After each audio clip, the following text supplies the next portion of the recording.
Like troubleshooting of kit, if something, like if my team is sitting there going, oh god, this isn't working, I've had to be able to grow the skill set by reading our manuals and go,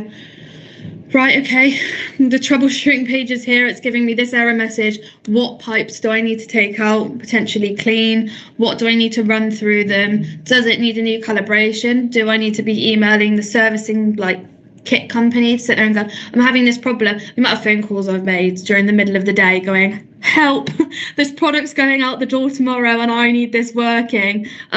So I would never have had that sort of troubleshooting skill set if I'd have gone to uni full time. Being hands-on with the kit and learning, and actually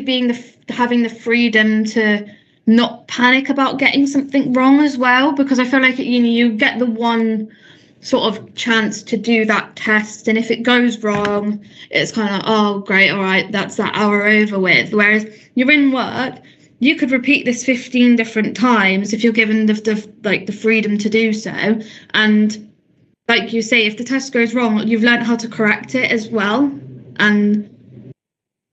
it then enables me, if that error happens again, I could do it in half the time and then quarter of the time, and then now I could do it with my eyes shut.